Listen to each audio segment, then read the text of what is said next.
Hello बच्चों, आज हम पढ़ने जा रहे हैं कक्षा 12 का अध्याय 2 स्थिर विद्युत विभव तथा धारिता, जिसमें हम सबसे पहले पढ़ेंगे विद्युत विभव। तो जैसा हम जानते हैं, यदि हम किसी बिंदु को कोई आवेश हमारा Q है, यदि उस Q आवेश के कारण कोई भी आवेश होता है तो उसके चारों तरफ एक विद्युत क्षेत्र बन जाता है, तो उसके कारण विद्युत क्षेत्र उत्पन्न हो जाता है। यदि उस के आसपास हम एक परीक्षण आवेश Q0 रखते हैं, जिसको बिंदु B से A तक लाया जाए, तो चूँकि हम जानते हैं कि यहाँ पर इस आवेश के कारण यहाँ पर एक विद्युत क्षेत्र बन जाएगा, और सेम यदि प्लस आवेश का है, ये भी प्लस आवेश का है, तो दोनों के बीच में एक प्रतिकर्षण बल कार्य करेगा। और यदि हम ये चाहते हैं कि प्लस Q0 आवेश को हम बिंदु B से बिंदु A तक लाएं, तो उसके लिए हमें इस प्रतिकर्षण बल के विरुद्ध कार्य करना पड़ेगा। अब हम इसका विभव देखते हैं। विभव से पहले हमें देखना पड़ेगा विभवांतर क्या होता है।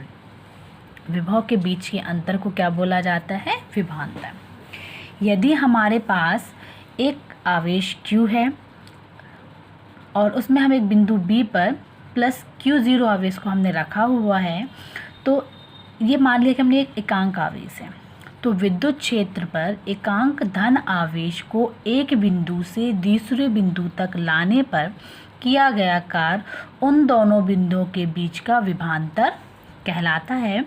इसके लिए देखिए, जैसे हमने माना यदि प्लस Q0 आवेश को बिंदु B से A तक, B से कहाँ ला रहे हैं हम? A तक ला रहे हैं, तो B से A तक लाने में जो भी विभवांतर होगा हम उसको VA माइनस VB से प्रदर्शित करेंगे। यदि हम बिंदु B से बिंदु A तक ला रहे हैं, तो उसमें जब हम विभवांतर निकालेंगे तो A को हमको पहले लिखना पड़ेगा VA माइनस VB, और किया गया कार्य हो जाएगा W, और इसके बटे में आ जाएगा जिस आवेश को हम बिंदु B से बिंदु A तक ला रहे हैं, वो आ जाएगा किए गए कार्य के बटे में, वो हो जाएगा हमारा Q0। तो इस प्रकार हमें विभवांतर के बारे में मालूम चल गया कि विभवांतर क्या होता है।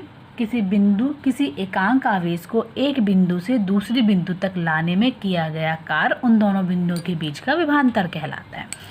यदि इसका हम मात्रक देखें तो सूत्र के हिसाब से ऊपर आता है कार्य, तो कार्य का मात्रक होता है जूल, नीचे Q0 एक आवेश है जो कि होता है कूलाम, तो जूल बटे कूलाम हमारा इसका क्या होता है? विभवांतर का एक मात्रक होता है, जिसे हम वोल्ट से प्रदर्शित करते हैं। अब इसके आगे, अभी तो हमने विभवांतर पढ़ा, विभव तो हमने अभी पढ़ा नहीं, तो विभव किसे कहते हैं अब हम ये जान देते हैं। तो देखिए, अभी हमने पढ़ा यदि एकांक धन आवेश को एक बिंदु से दूसरे बिंदु तक लाने में किया गया कार्य हमारा क्या कहलाता है? विभवांतर कहलाता है। उसी में सेम, यदि जिस परीक्षण बिंदु को हम एक बिंदु से दूसरे बिंदु तक ला रहे हैं, यदि वह अनंत पर स्थित है, मतलब कहने का मतलब यदि एकांक धन आवेश को हम अनंत से किसी बिंदु तक ला रहे हैं, तो ऐसी कंडीशन में क्या हो जाएगा? अनंत पर जो विभव होता है, विभवांतर होता है, वो 0 हो जाता है। तो ऐसी कंडीशन में हमने ये मान लिया कि हमारा B बिंदु कहाँ पर है? अनंत पर स्थित है। यहाँ पर स्थित प्लस Q आवेश को हम अनंत से A तक ला रहे हैं, तो ऐसी कंडीशन में जो किया गया कार्य होगा वो उस बिंदु A पर विभव के मान के बराबर होगा। तो विभव हो जाएगा बिंदु A पर VA बराबर W अपॉन Q0, और अनंत पर विभव होता है 0।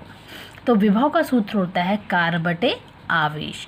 कार्य का जूल हो गया और हमारा आवेश का हो गया कूलाम, तो इसका मात्रक भी होता है वोल्ट। तो इसका हम विमीय सूत्र भी निकाल सकते हैं। तो कार्य का विमीय सूत्र होता है ml T⁻⁻2L, और कूलाम हमारा चूँकि एक आवेश होता है जो कि होता है Q बराबर IT, धारा गुणित समय। तो धारा के लिए हम A यूज़ करते हैं और समय के लिए T यूज़ करते हैं। तो जो हमारा ये ऊपर जाएगा तो ये हमारा माइनस में हो जाएगा, तो हमारा आ जाएगा ml, एक ये L, ये दोनों L मिलकर जाएंगे, L की पावर में 2, T की पावर में -2 है, ये ऊपर जाएगा तो -1 हो जाएगा, पूरा हो जाएगा -3, और ये ऊपर जाएगा तो हो जाएगा A की पावर -1।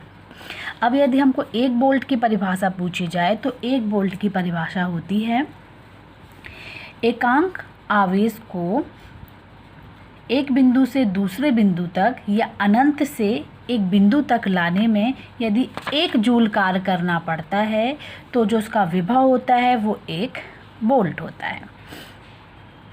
अब इसके आगे हम देखेंगे विभव प्रवणता।